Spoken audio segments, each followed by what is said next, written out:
abanyankole okyuka nkyuka ono singa abadde musiraamu ngaba musiraamu akyuka kati naffe abanyarwanda baga nti muvandimwe okyukirawo okitegerawo nti ono muganda wange bwekyo bwe kiri. So we are using this word abavandimwe because we don't have a specific area in Uganda where we live. Okay, you're scattered around the country. The Banyarwanda living in Congo, they are called Banyamulenge because they settled near Mulenge Mountains. The Banyarwanda called Bafumbira, they called Bafumbira because they settled near Mafumbira Mountains. Example ndala abanubi abamula bebombo Basudan bava Sudan nebeita abanubi sibeita basenguka near Nubian Mountains chekibayisa abaki abanubi.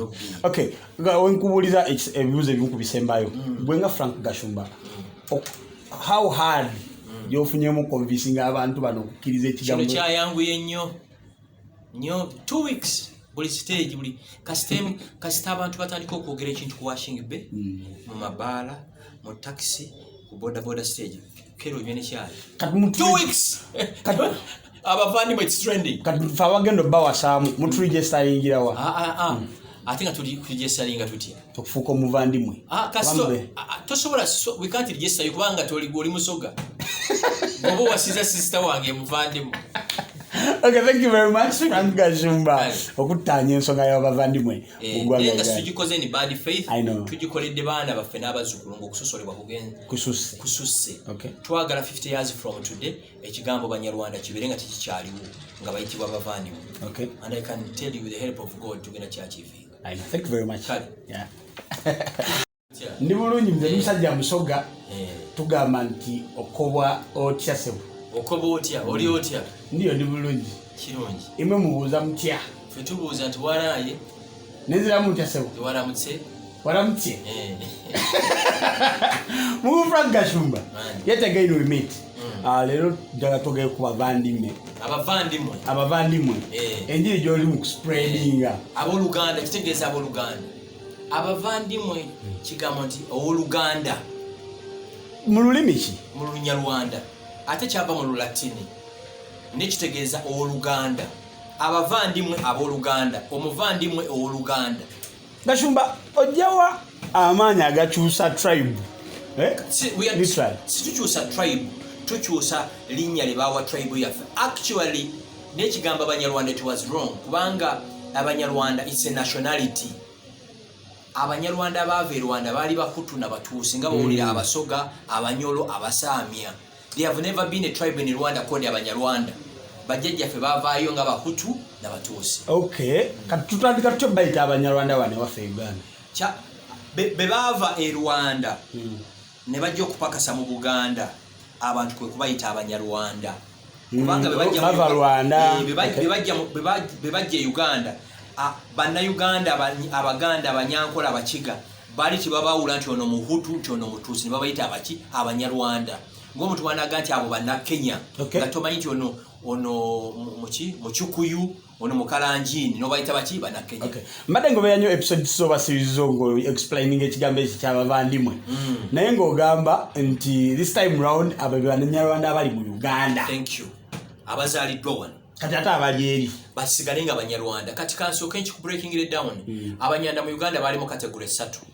Waliwo abanyarwanda bannansangwa nga Uganda yabasangawo places like Kisoro zaaliwo before Uganda abazungu be baatemamu ontegeera kati abanansangwa be bavandimwe olino banyarwanda nabo.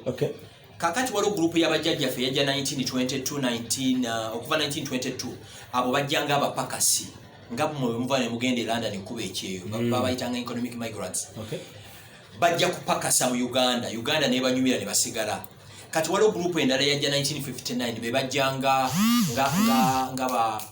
nga ba refugees be bayitanga empunzi kati e group ye yaddayo ne bakagame ne balwejema 1990 kati buli yasigala wano munnayuganda nga gwo omusoga munnayuganda ng'omuganda ng'omukyoli ng'omulangu ng'omugisu.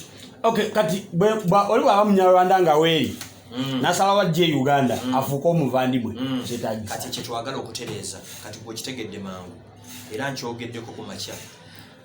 Ambassador we Kenya mu Uganda si munna Kenya ambassador we Tanzania mu Uganda simu Tanzania ambassador we Rwanda mu Uganda simu Nyarwanda oba Rwanda ate Gashumba muki simu Nyarwanda ate omunyanda jidde ku basi ne simu Nyarwanda kati oba ulotya ante nkubuza because kati twagala tukole nti omunyarwanda we Uganda atandika Frank Gashumba omuvandimwe owe Rwanda asigalenga muki nga munyarwanda bwenva ne Uganda nengende Rwanda nga bampita omunyarwanda no obero omuvandimwe ontegedde kati ekiconfusing n'aba migration oba ulotya omunyarwanda Gashumba we Uganda omunyarwanda yaze ggulo ku basi n'omunyarwanda akola kwembase ya Rwanda bonna tubayita baki banyarwanda kati twagala tu separating it omunyarwanda ina national ID ya Uganda muvandimwe omuntu aina national ID ya Rwanda endanga muntu abere munyarwanda wenkubulize ekibuzo abanyarwanda bana abava e Rwanda ne bajje Uganda oba abazaliddwa mu wano nga mulina akalandi ake Rwanda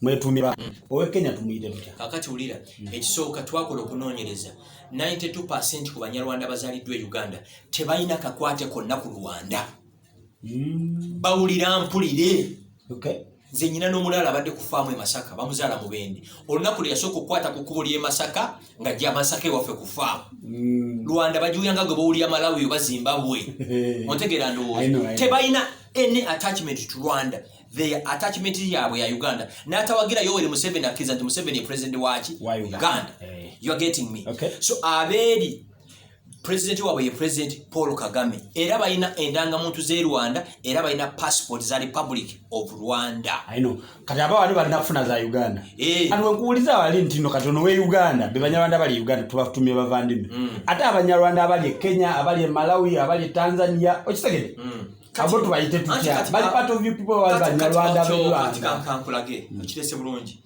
waliwo abanyarwanda abava e Rwanda mu myaka gya 3 ne bagenda Tanzania ne buli ne bagenda Tanzania bo bayita bahangaza era bayina ne radio yaabwe yogera mu Lunyarwanda nenga tribe yaabwe bahangaza nga tribe yo nendalewa e Tanzania oja idea ompulira ndoza kati wali abanyarwanda balala emyaka 2 bava e Rwanda ne bagenda e Congo ne basettlinga niya Mulenge Mountains babayita Banyamulenge Bakongo ne gwanga lyabwe Banyamulenge nenga literally bandi badde Bakongo ulira nationality yaabwe they are Congolese tribe yaabwe Banyamulenge era ne passport ze balina za Republic of Congo nenga boogera Lunyarwanda nga bwe nabeera omusoga nengenda e Rwanda tebampita mu Uganda bampita musoga ati kankikulete bwenti aguli awoli omulaba mumanyi muganda we Mudi Awoli yali vice president e Kenya nenga muganda wa Awoli atali Uganda abakonjo abo balaba I think 62% of bakonjo bali Congo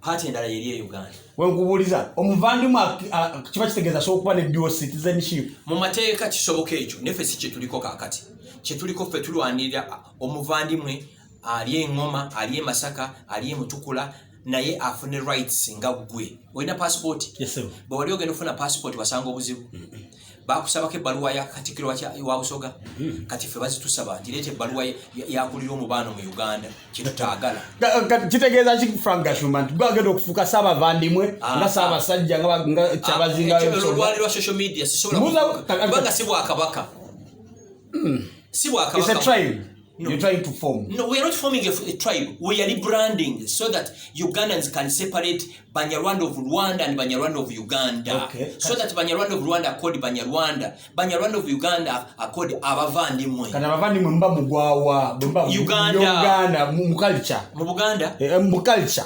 Anti culture sigala yemu. Ye Rwanda. Kati kinganga gwo musoga bono okwata family yo n'ogenda n'osotolinga mu ankole. No sigala ngo practicinga culture y'abasoga naye nga si ndi ankole. Give an example. Omunyarwanda omutuufu talya nsenene, talya mbizi. N'ebyennyanja bangamba. N'ebyennyanja n'ensuwa. N'abanyanda b'Omasaka babirya.